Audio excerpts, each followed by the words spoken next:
We've had an unexpected absence here, so we're actually going to skip our first performer.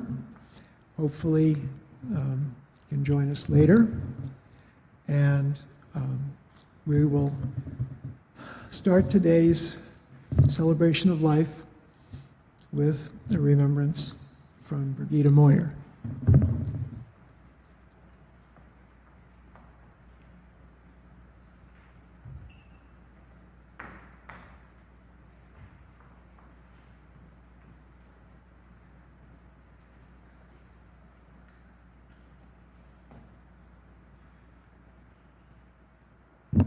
Is this audible?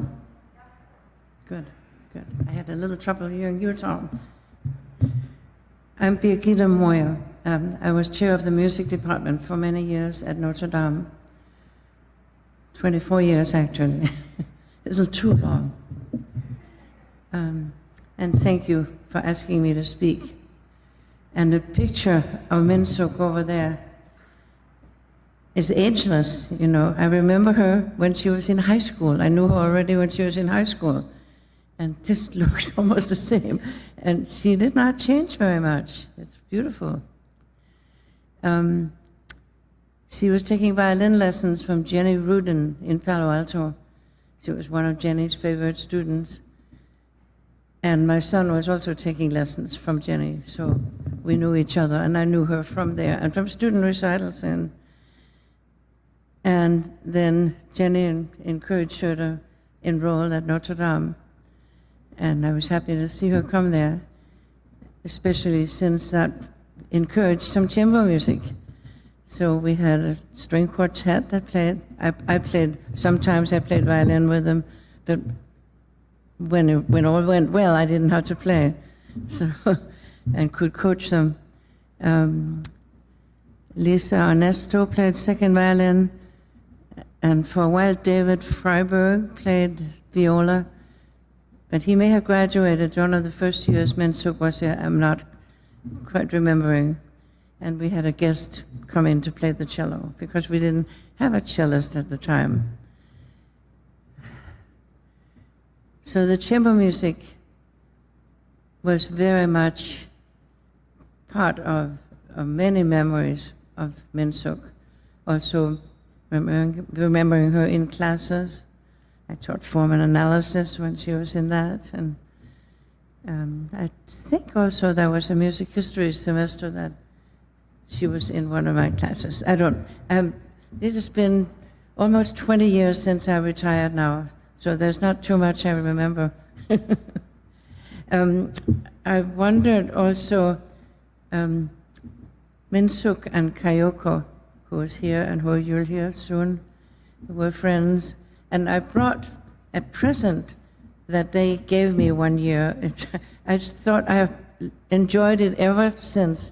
And I drink my coffee out of this mug all the time. It has a violin on it, and it has my last name, Moyer, on the side. And, you know, I have a bad record of breaking things, but this one has not broken in many, many years. So I thought I'd bring it today as a proof that I've been careful with this one. So I remember also, there's so many memories of Minsook, but the first time I knew that Minsook and Tom were an item was for, I think it was her senior recital, not her master's recital, her senior recital, and after the applause went down, Tom brought up a bouquet of red roses, and I was thinking, something there. That turned out to be something, and I love both of them. I won't say very much more. It's a long history, and many beautiful memories. A lot of it, beautiful memories of playing chamber music together with Minsook and coaching the chamber music and teaching. She was a special person. Very special person. Thank you.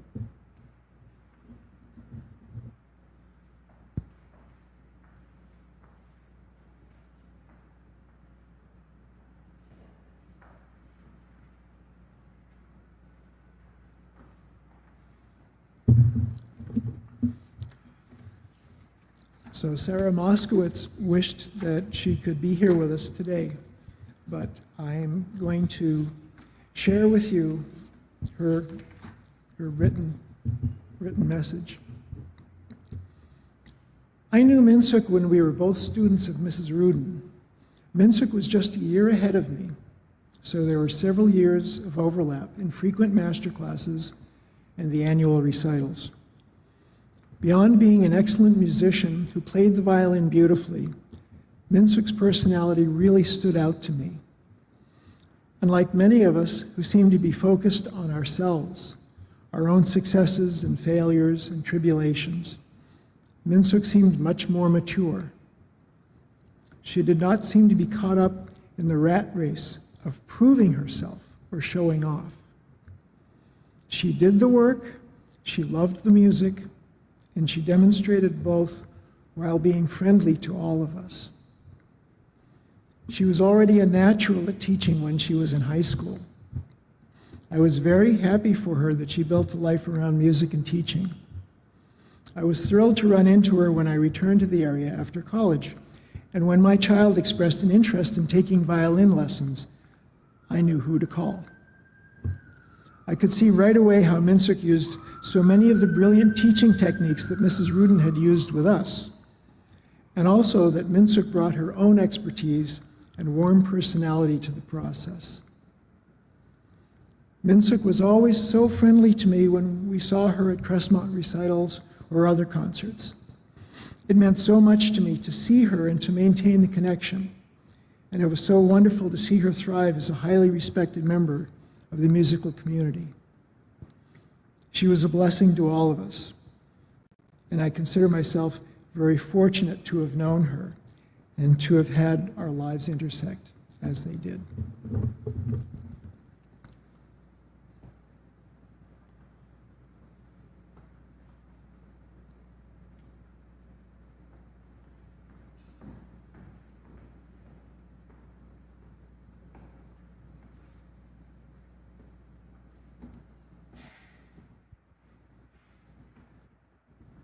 Hello, my name is Benjamin Chen.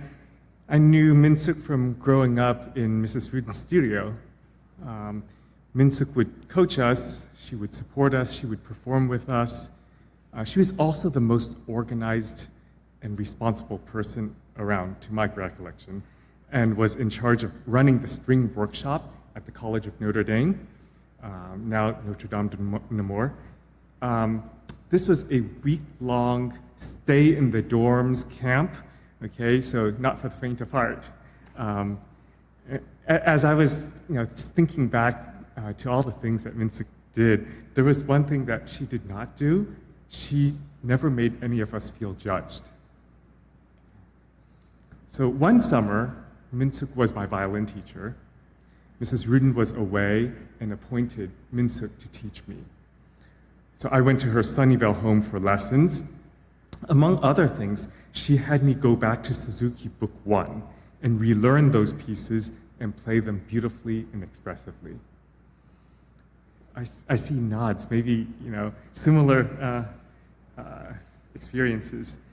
In those days, I was just trying to hit notes, usually as fast as possible. I didn't realize there was actually so much to bring out. And dialing things down to supposedly easy notes that I already knew, allowed me to focus on the actual music, on how to play, not what to play. So it actually had a big impact at the time. It's something I've assigned to my own students. In studying violin, rarely do I actually remember or notice significant progress, times of those, but that summer I felt like I took a step up. And what Minsook taught me is something that I carry throughout my violin playing life. So hitting notes will always dog me, but you can't accuse me of not trying, at least trying, to play everything expressively and musically. So in remembrance of that summer, okay, I pulled out a piece from Suzuki Book 1 to share with you. It is number 9 in the book, Perpetual Motion. If you ask me, what does it sound like?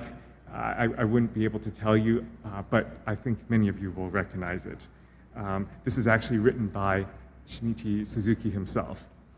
After that, I'll follow it with Sweet Remembrance. It's from Mendelssohn's Song Without Words, and a transcription by Jascha Heifetz. It's a piece that reminds me of Minsook and her smile, and I hope you'll agree with me.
I first met Minsook at Crestmont Conservatory in San Mateo, where she was teaching violin and viola.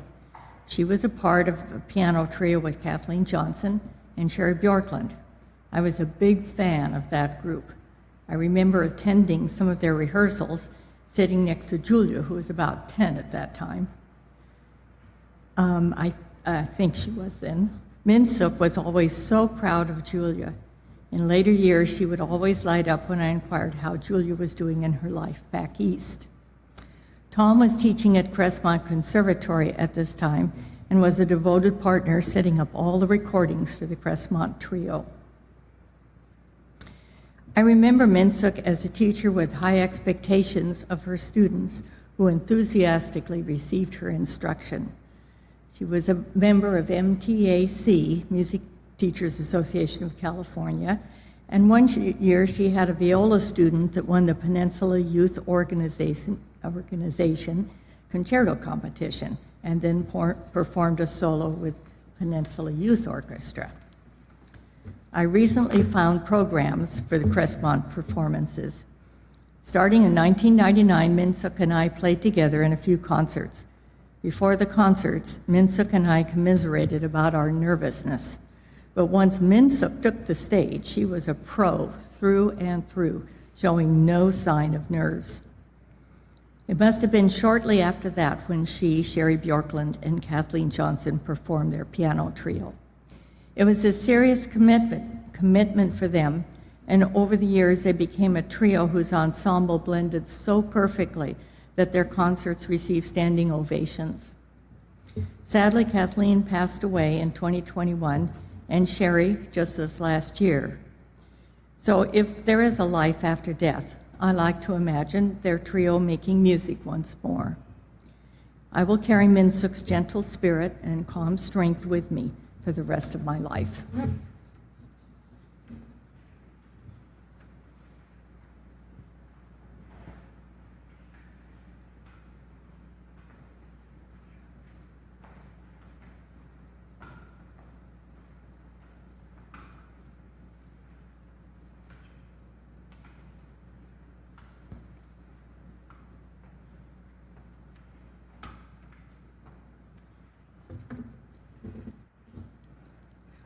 I have written a poem in memory of Minsook.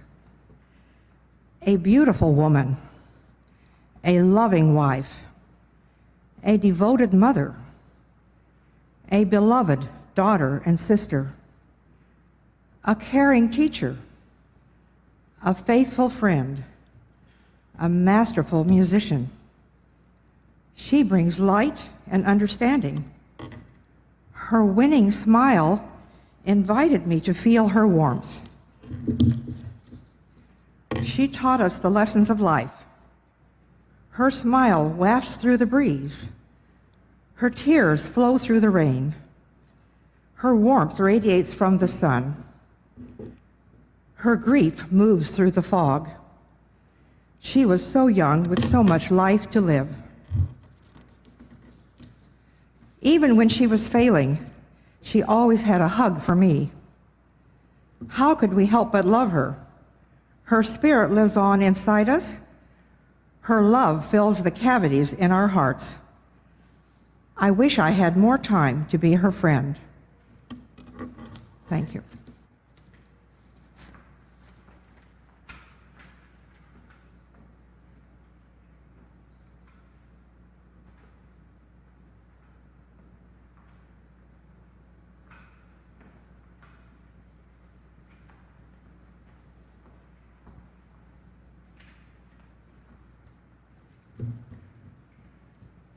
I was going to share this with you at the beginning of the program today, but Minsook was not one to choose favorite things. But one favorite thing that I know she did have was her favorite kind of music, which is sad music. So I think you know what that means, but it's also beautiful music. It's beautiful just like her.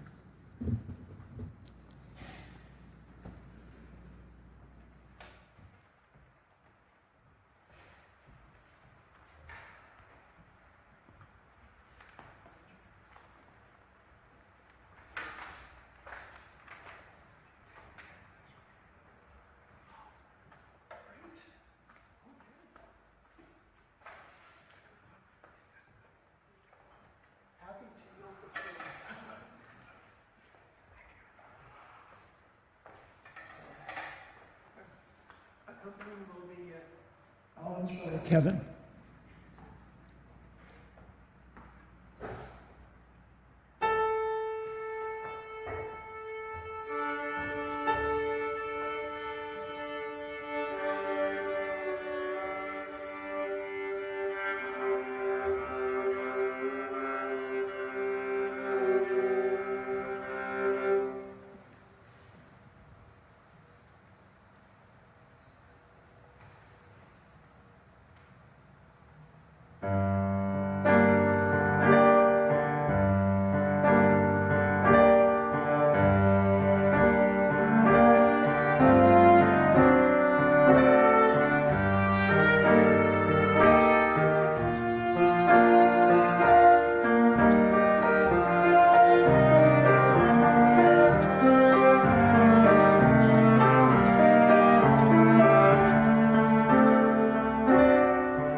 Hello, my name is Alvin Kim. Let me get a lighter.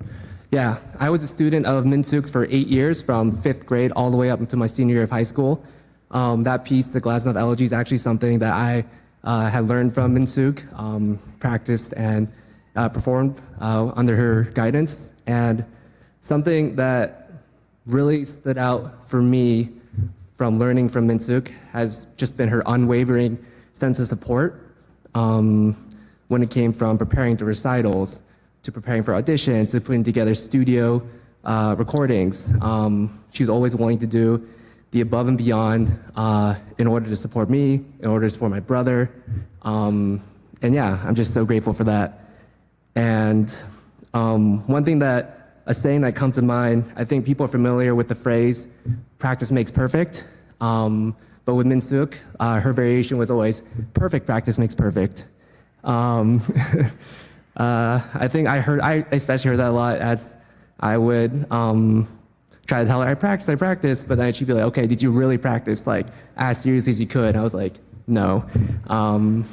But yeah, I mean, that's just a lesson of something that, it still sticks with me today, and something that I think, just going beyond music, she has been able to impact my life in such a positive way.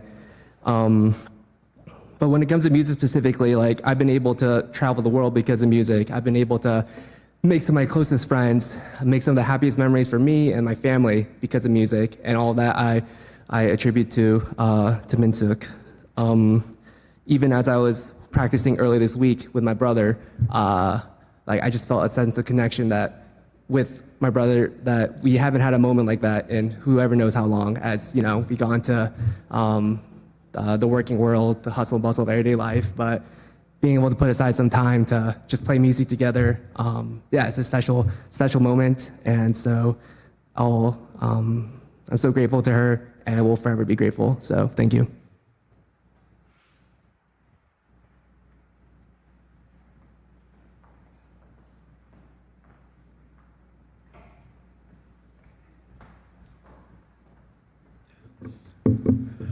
So I'm back, and I'm going to share a letter from Lucas.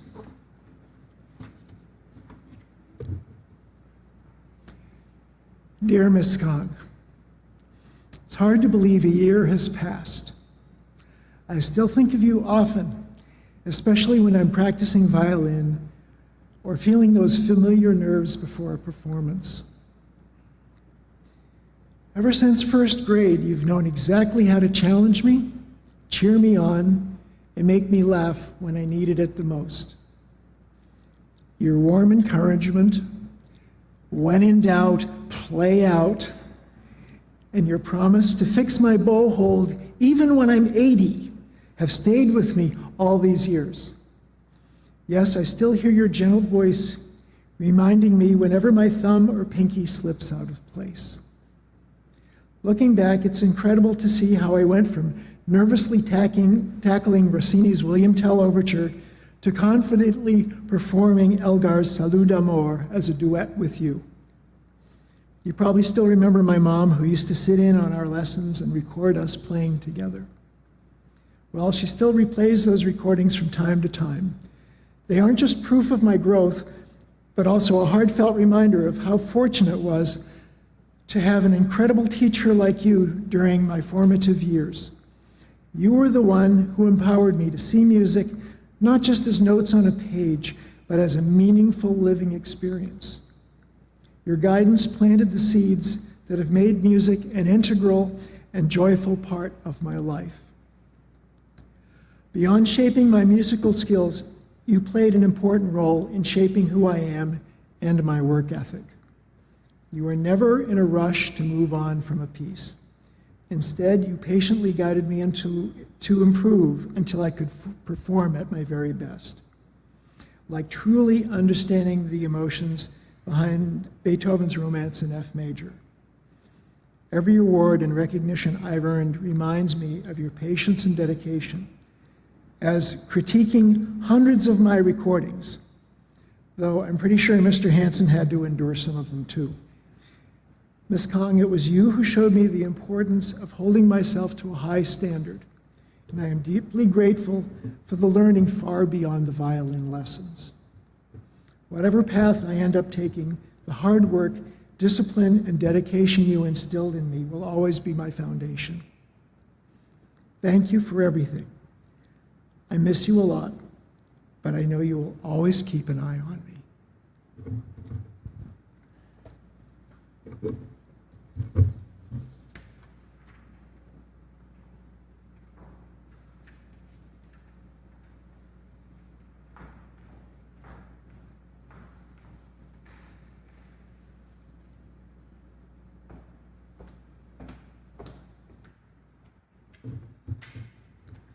The greatest gift I've ever received is the gift of music. Although it was my parents who paid for my violin lessons and often had to force me to practice, in the early years, the gift really came from Minsook. While I now know no greater love than my love for music, I didn't always appreciate this gift. As a child, I thought that classical music was kind of boring. I was very good at brainstorming creative excuses as to why I hadn't practiced my pieces on my way to my lessons. I would often cry over scales with too many sharps, and found myself searching for the courage to quit for good when I became too frustrated with it all. Thankfully, Minsook never gave up on me, because with time and perhaps some maturity, Minsook and the violin became key pillars of my life. Minsook was no longer just the exigent and strict violin teacher I had known as a child. My perception of her had evolved. She was my mentor and friend in music and in life. Playing duets together, preparing for auditions, and most importantly, gossiping about the weekly high school orchestra drama were moments I looked forward to every week as she greeted me with her unforgettable smile. I found that I loved playing in orchestras, learning pieces with my siblings and friends, and performing for all kinds of audiences. With each lesson, I began to appreciate Minsook's rigor and attention to detail, and my love for violin grew. Minsook taught me to play the violin, but more than that, she taught me to find and create beauty through music. When I say that music is the greatest gift I've ever received, it's because there's nothing dearer to my heart. Music gave me a voice, a means to explore and share my experiences with myself and others. It has been the foundation of some of the most important relationships in my life. And above all, music brings people together. I don't think I would have the capacity to create community through music as I do now if I hadn't been guided by Minsook throughout my youth. People often ask me what I think about when I play violin. Growing up, I used to think about the mistakes Minsook would catch, but now every time I play, I think of Minsook with deep love, nostalgia, and gratitude. If today I love music, it's because she taught me to love it, to seek it out everywhere I go, to crave it, to appreciate it in all its forms, and most importantly, to create it. In Minsook's passing, we felt the weight of loss, but she left us all with something enduring, the gift of music, a gift we can all continue to cherish and share in her memory. Thank you.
So we didn't have our first performer, but we're going to be even because we have an extra performer.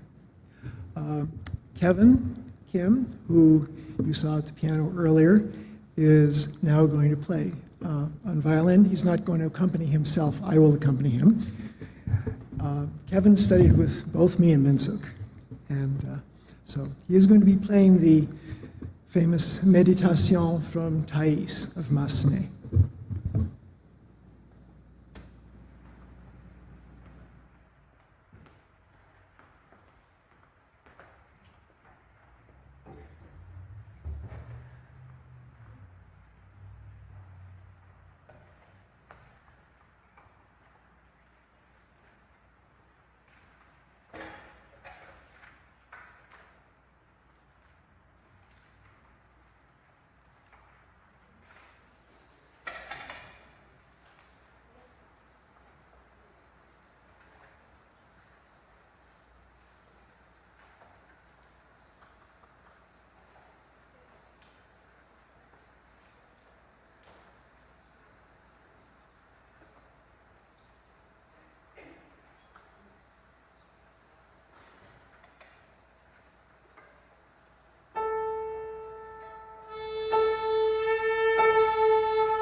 I'm the short one. Before I read what I wrote, I just wanted to say that this is comes from knowing Minsook as a friend, mostly, although we have known each other as musicians for a very long time, going way back to Notre Dame and Music Teachers Association and Crestmont Conservatory. Although I never performed with Minsook because she was a violinist and I was a voice teacher in voice, I know what a wonderful musician and teacher she was. And so what I wrote is our friendship. There's so much already been said about her wonderful musicianship and teacher. So here we go. When I think of Minsook, the first thing that comes to my mind is beautiful. Minsook was absolutely beautiful, in and out. I always thought of her as an earth angel who came down to bring the gift of music to as many people as possible, and she did just that. She was completely dedicated to her music, her husband, and her lovely daughter. There are so many wonderful things, wonderful characteristics about Minsook, but there are a few that I found particularly heartwarming and special that I must share with you today. Minsook had a very high moral standard. She was extremely honest. It was very important to her to do what she felt was the right thing. She negotiated all her activities with integrity. She was wholesome and open, a truly honorable person, never taking advantage of anyone or any situation. She was a giving person, kind and generous of her time and her energy. When I was lucky enough to spend some time with Minsook, usually a breakfast, after our meeting, I would be so uplifted. I felt like I had just come back from a picnic in a pristine meadow where there were vibrant flowers and the air was so sweet and fresh. I think to myself, wow, what would this world be like if there were more people like Minsook in it? Well, clearly much more beautiful, of course. None of us know how much time we have left on our own journeys here. But with each sacred moment I am given, when I see the beauty that is still in the world, like a soft pastel sunrise on a misty morning, or a meadow filled with flowers and tall grasses flowing in the breeze, or a redwood forest with its magnificent trees reaching to the heavens.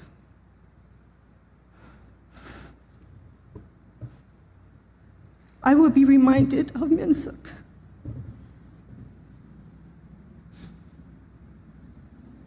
The beauty that she was,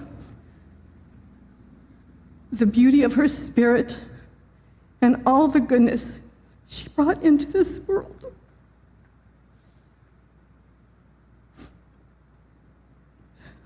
Sorry. I feel honored to have been her friend, and there will always be a hole in my heart from her absence.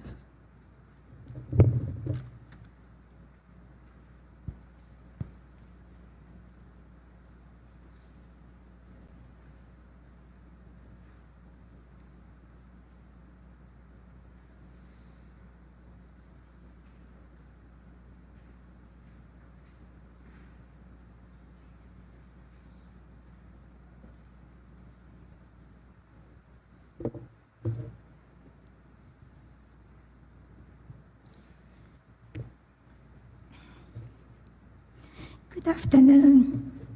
Good afternoon, everyone. My name is Kayoko Hori Gretsch. Today, I would like to honor and celebrate the life of someone truly special, my college classmate, my roommate, and my dear friend, Minsook. Minsook and I worked very hard while we were studying for our degrees. I remember she and I would be in classes all morning and afternoon, and as soon as classes were finished, each of us would go teach, violin for Minsook and piano for myself. And we barely made it back to our dorm in time for dinner. We often ate instant ramen noodles made in a small red electric kettle. After quickly eating our dinner, we'd spend hours practicing in the music department practice rooms, oftentimes until very late into the night. I remember Minsook had a very strong and admirable work ethic. She was wholeheartedly dedicated, determined, committed, and passionate. What I respected about her the most was that she never complained. She was a doer, not a complainer. Minsook was always kind, sweet, thoughtful, and compassionate. She was a great listener and had unconditional love for her friends and family.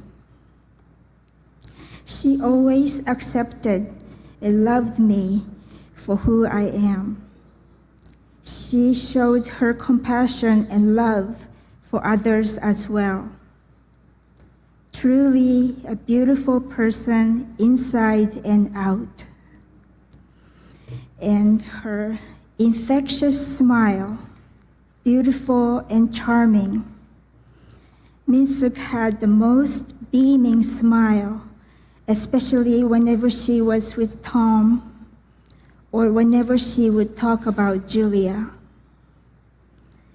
I miss having coffee and lunch with Minsook, and I will never forget our time together at Filoli Garden, especially during the spring when her favorite tulips were in bloom.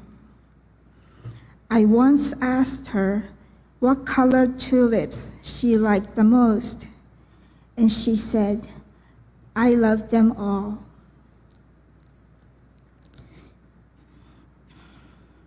Minsook used to teach me Korean words, and I taught her Japanese words. I love you in Korean is 사랑해, which was the first Korean phrase she taught me. Her last words to me before she passed away were, "I love you too." I would like to say to Minsook, thank you, Minsook. I love you. 감사합니다, 민숙. 사랑해. 아리가또, 민숙. 愛してるよ. Thank you very much. My heartfelt condolences to Tom and Julia and to the Hansen and Kang families.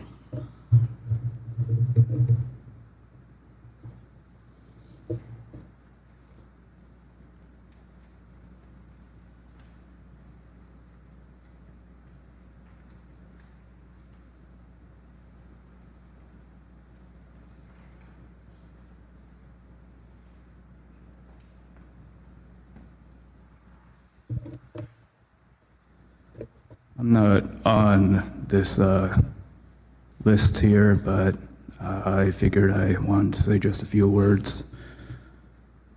I first met Minsook when I was 5 years old. She's been teaching me for, well, around 15 years at this point until I went off to college. It was a surprise when I came back from college and I heard the news about her recent condition, and her photo on the side it is exactly like how I remember her when I was younger. She taught me a lot of different things. You know, she had these sticker sheets when I was a little boy, and she would give me a sticker at the end of each lesson, or if I saved up for 3 lessons, then she would give me an extra big sticker. You know, she had a good way to get me coming back. But beyond the stickers, at first it was a stickered relationship, but as we got to know each other a little bit better, she was able to get through to me and teach me a couple of things that really I think I carry with myself even today, even though we haven't seen each other for a little while. She really opened up my world in terms of how I see it. Music has been a big part of my life now. I see the world a lot through music in different ways, and she really unlocked that for me. And you know, what I remember was that she always seemed to have the perfect answer for whatever question I had to ask her, and it was admirable. I looked up to her. I'm sure you all did as well. You know, there's a lot more faces up here than at my conservatory, so it's just a small sign of how she's touched the lives of many more people than just what I can see.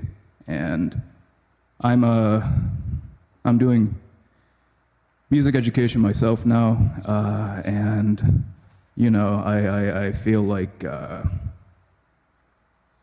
hopefully I can carry at least a little part of what she's been teaching. Well, I mean, a little bit more than a little bit, you know. I mean, she taught me well, so a lot of what she's taught me, I hope to inspire the other people that I end up working with, I suppose. That's all I have to say.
There's a label here that says keep the microphone 6 to 12 inches away. Excuse me.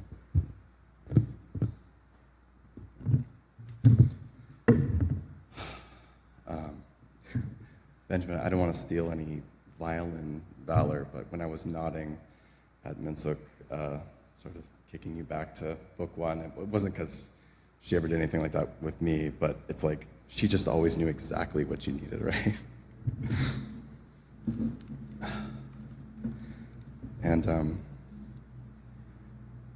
what a gift to have live music. I mean, the pieces themselves are beautiful, but just to have live music here, such a gift. And I'm a percussionist, drummer, and Dad wouldn't let me put the 2-bar drum solo from Diamonds and Pearls on the program. It just comes close to forgiving him. It was so beautiful. Okay, anyway, start reading now. So I want to thank you for being here to listen to me share a few words about Minsook, who is my loving stepmother, for as long as I can remember, have memories. I saw her on weekends when I visited Dad, so I would visit more or less depending on how old I was, whatever was going on in my life at the time. And you should know that my memory is not great. Those first few remarks, I was going over them in my head so I wouldn't forget them. But you can take this all with a big grain of salt. I'm probably going to get any years wrong. But I honestly believe I don't have any negative memories of Minsook. Somebody, forgive me for forgetting who's, they said something similar, where they're like, I don't think she was ever, it was beautiful. I think it was Lucas, or someone said that I never felt judged by her. What a gift. That's so beautiful. I have a similar sentiment to share. I only have two that come remotely close. Stern, you can call them. One was a pivotal conversation I had with her and Dad. It was around first grade, I think, although somebody in here, I know there's at least one person who might be able to correct that. But I was seriously considering living with them instead. I was living with my mom and I was visiting them. And I sort of wanted to have a talk about, can I maybe live with you guys instead? And so we had this family meeting to discuss this, and she listened to me and everybody really patiently. And then she had to say, she cautioned me that in no uncertain terms, moving in with them would not turn every day into all the fun that we would have when I would visit. Meaning she knew that I really just wanted a lot of frozen yogurt and trips to Tower Records. So, with the typical care and compassion, she took, I'm guessing 7-year-old, whatever year-old logic it was, she kind of just took it down a peg or two, and she saved everyone a lot of trouble. I've been thinking about that moment and that sort of intervention, and to me, it's a really high form of love. You can think of it as like protecting someone from themselves. She was looking out for me. She knew exactly what I needed. She knew what was right for me, and she told me, and it was perfect. The only other semi-stern memory I have, it wasn't even directed at me. I won't name names. I'm sorry, Julia. This is when you were very little. So it's at dinner. She got a little cellophane bag off the shelf and she picked out a prune. And I'm so sorry. She held it in front of you. She said, you were very young. She said, poo-poo easy or poo-poo hard? And I'm a parent myself now, and so I know that poo-poo easy, right? That's always the right answer. It's a magical and life-changing thing. Okay, good. My kid, well, one of my kids is laughing. Hope Jody's laughing too. Okay, so during high school, throughout college, I was no Casanova. So my wife, Robin, may have been the only girl that I brought home and introduced to Minsook. There wasn't like, I'm not going to say like, well, she turned down the first 100 girls. It's like, no, it's one. But she knew right away that, and you've heard of her sort of intuition from so many other people. She just knows it. She knew that I had like lucked into something very, very good, and all I needed to do, just don't goof it up.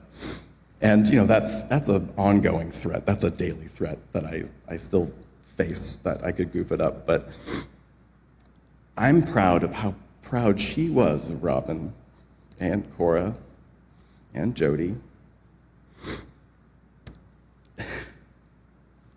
They're all so smart, so kind. The words come up a lot today. They're so hardworking. That's come up a lot today. And they're so funny. Just everything she was, or not everything, just so much of what she was. It's so nice to see that in my own family. But even if they weren't, Robin and Jody are big Prince fans, so they would have gotten a pass anyway. So, if Minsook loved you, you had nothing to fear. And when she loved you, you knew it the second you saw each other because her smile said it all.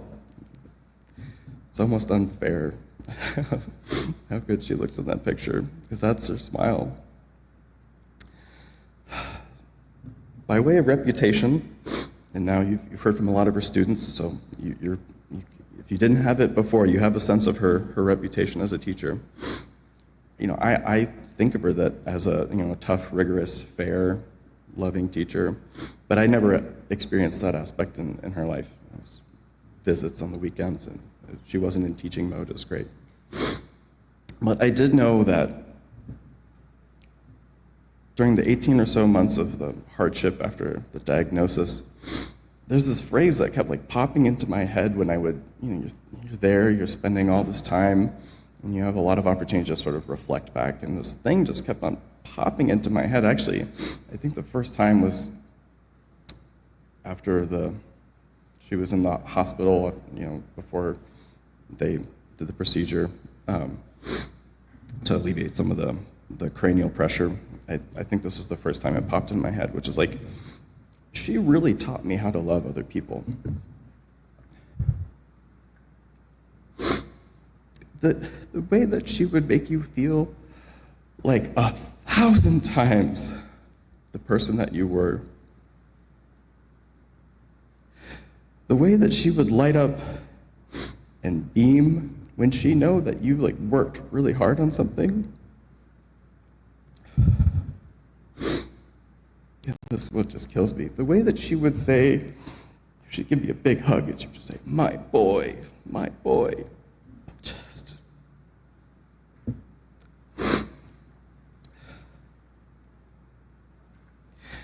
The younger you are, I think the more you think that grown-ups have all the answers.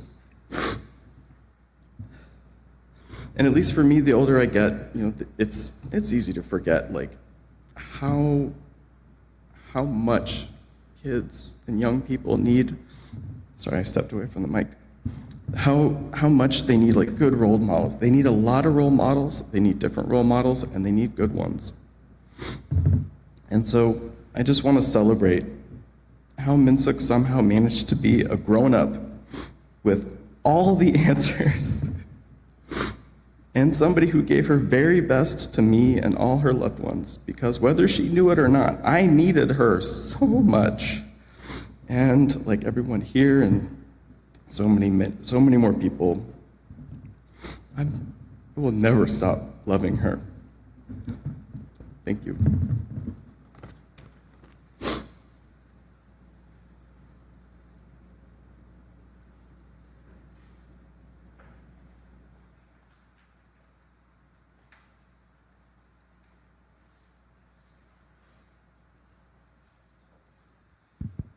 Hello.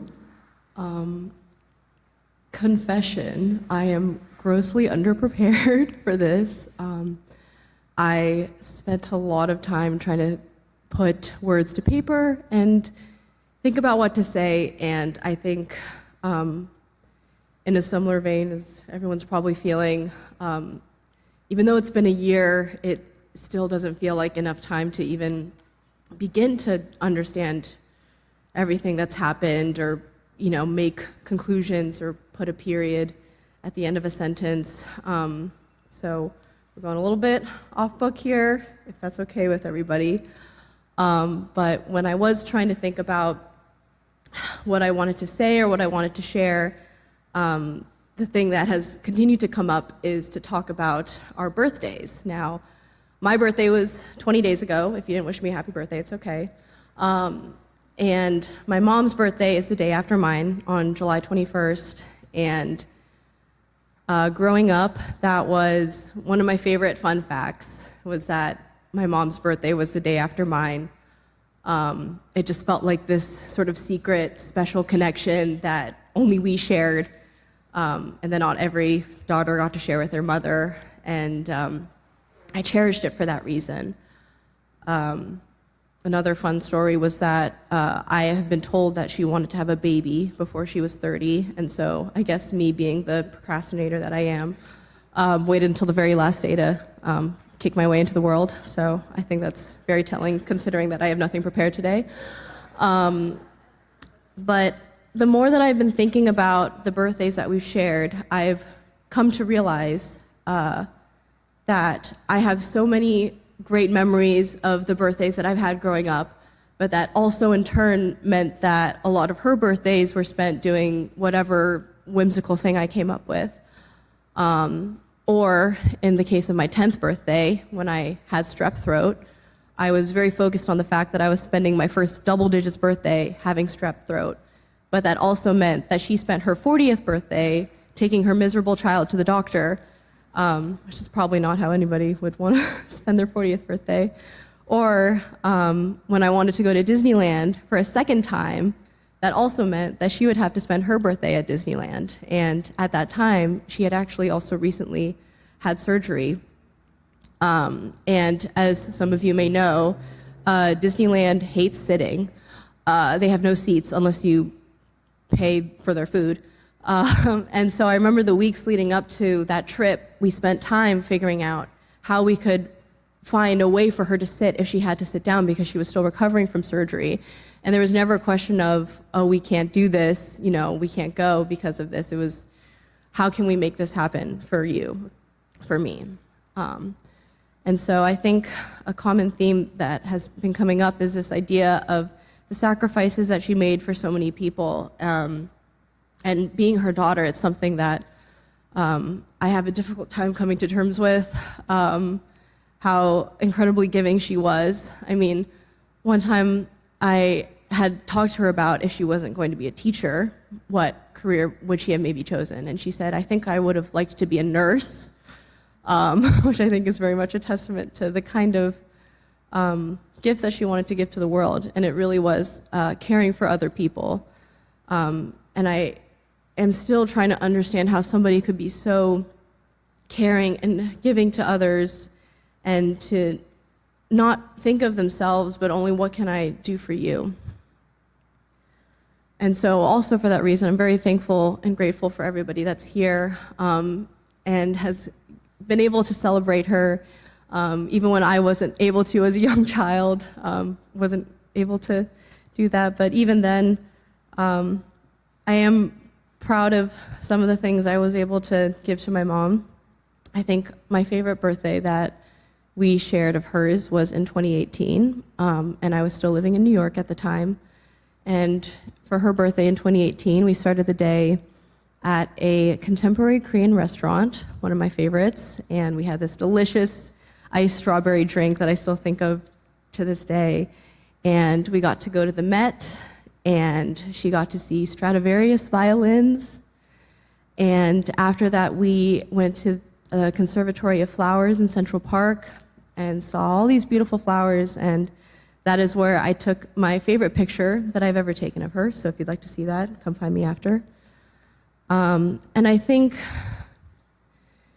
we think a lot about how tragic it is that her life ended so soon and too early, but I can't help but think about how rich her life was in such a short period of time. I mean, the people that she got to influence, the sites that she got to see, we got to go cross country and try iced tea, sweet tea, sorry, excuse me, very different, sweet tea, very sweet.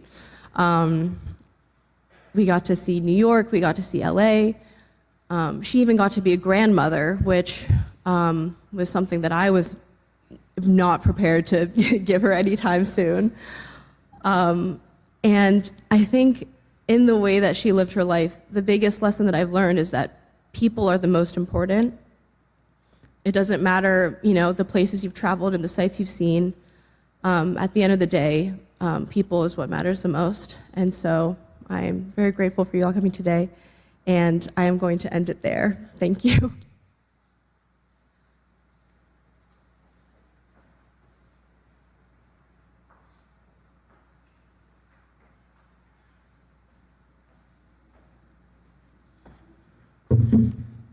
I didn't trust myself to speak extemporaneously at all. And so I've written some things down, but I just want to say that I am the luckiest man on this planet to be part of Minsook's life, and Julia and Eric and all of you.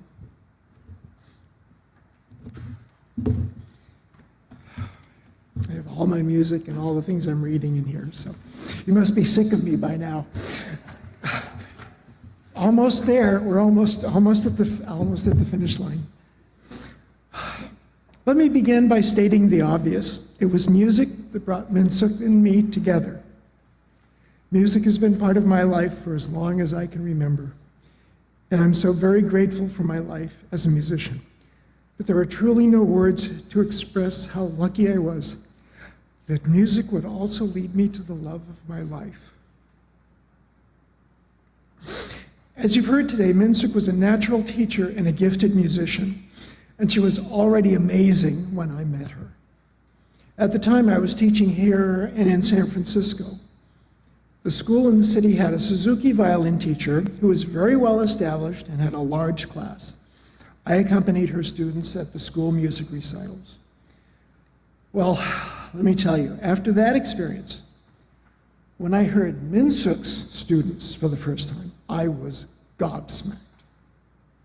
They weren't just good. They all played in tune, even the beginners, with good sound. They were solid and completely on top of their game. Minsook's talent, skill, intelligence, dedication, work ethic, and love were things that I would get to see manifested in everything she turned her hand to. As we've said, it seemed like she always had an answer for everything. And not just an answer, but the right answer. Even if I didn't always realize it right away. I so miss my North Star. But I was blessed with nearly 40 years together to learn from her. I only remember two things that she didn't have the answer for. And this excludes computers, because I was her tech support. So we'll just put that off the table. But for everything else, the only two things I can remember. First of all, you know those couples who go back and forth and can't decide about what to have for dinner? What would you like? Oh, anything's fine. What about you? Oh, I don't know. Anything's fine with me, too. That was so us. Sometimes her answer would be, something yummy. Well, of course, we know this. Finally, we started making a weekly meal plan to get the indecision all over with in one go. The other thing she would do when she had her outfit figured out would be to ask, this one or this one? And so I would help her choose her shoes. And I was very happy to be useful for something. Her students often received college counseling along with their lessons. Minsook not only knew the ropes, but had a wonderful ability to see the best path forward in someone's life. And she so loved helping people. Soon after she got sick, she was in the hospital quite a bit. One day we were there with her niece who had a question about college. All of a sudden, like somebody had said a secret word, Minsook perked up, became her old self, and gave some great advice. She was authentic through and through. Of course, as a married couple, we spent a lot of time together, but we also taught together. And after the conservatory closed, we taught together at home. So I got to see her all the time. She was that same person at home as the person you all knew and loved. She was truly and deeply committed to her family, friends, and students, and treated everyone with the same respect, care, and warmth. My friends and family back east were just as taken with Minsook as was I. She and my mom were very close. They both had great fashion sense. Both were great listeners and counselors, as well as having many other things in common, like having to put up with me. It was such a pleasure to see these two women who meant so much to me enjoy each other's company. My mom had 4 sons and no daughters. So Minsook was the best gift I ever gave her, or at least shared with her. Minsook had grit. She always had it, long before it became a buzzword. I looked up the definition. It's courage and resolve. When Minsook made up her mind to do something, that was it. It happened. And beneath that beautiful exterior was extraordinary courage. When she got sick, she accepted her fate with equanimity and grace and fought as bravely as she could for as long as she could. I would like to sincerely thank everyone who helped and supported in that fight. A little more than 30 years ago at our wedding, the vows I said to Minsook felt all so true. Today, looking back, even more so. I love you not only for what you are, but for what I am when I am with you.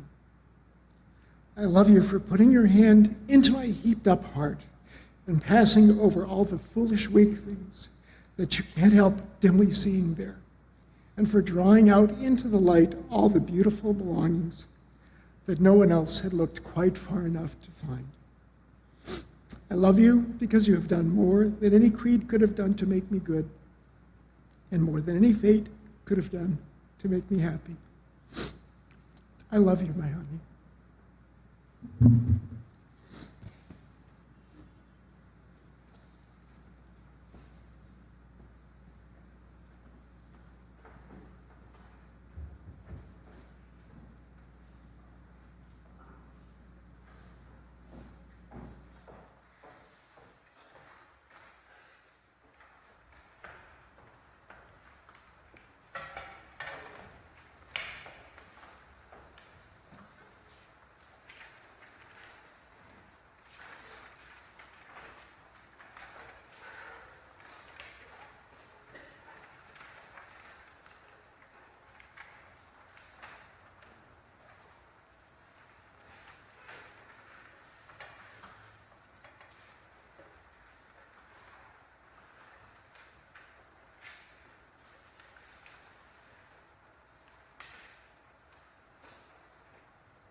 to close our program, we are going to have the assembled violinists come up, and we're going to play one more piece, which we would sometimes do at the end of Minsook student recitals.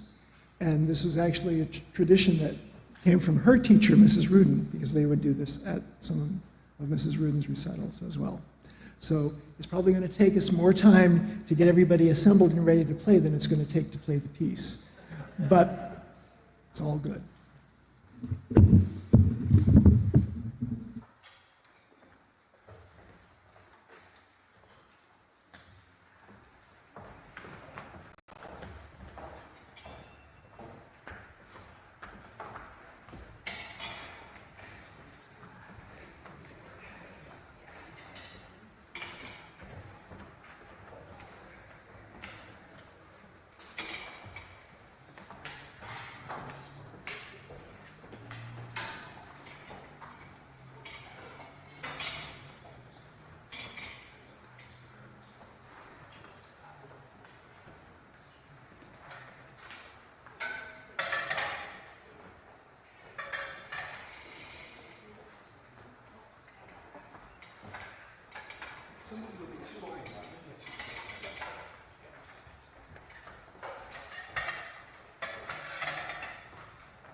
So that was our farewell. And thank you all very much for coming and sharing.